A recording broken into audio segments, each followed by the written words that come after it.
আলাইকুম রহমতুল্লাহ। বন্ধুরা, যারা আমাদের এই চলমান প্রজেক্টের সেফটি ট্যাঙ্কিটা দেখেন না, দেখে নিতে পারেন আমাদের সেফটি ট্যাঙ্কিটা। আমাদের প্রজেক্ট পাশাপাশি আমাদের সেফটি ট্যাঙ্কি 3 চেম্বার বিশিষ্ট সেফটি ট্যাঙ্কি এটা। তো 3টা চেম্বারের জন্য আমরা 3টা উপরে কাভার রাখছি, ঢাকনা রাখছি 2 ফিট বাই 2 ফিট বিশিষ্ট।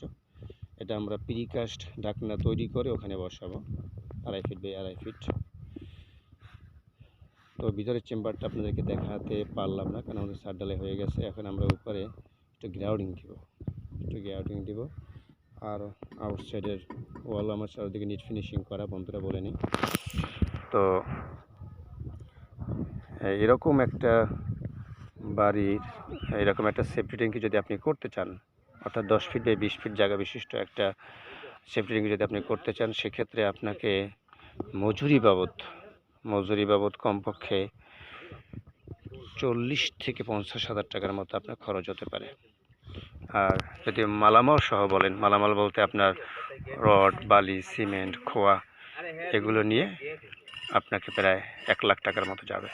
অর্থাৎ আপনি যদি একটা সেফটি ট্যাঙ্কি বানাতে চান স্ট্যান্ডার্ড সাইজের, আপনাকে অন্তত 1 লক্ষ টাকা, 80 থেকে 1 লাখ টাকা আপনাকে নিয়ে বাড়ির কাজ ধরতে হবে, অর্থাৎ ট্যাঙ্কির কাজ ধরতে হবে। দুঃখিত।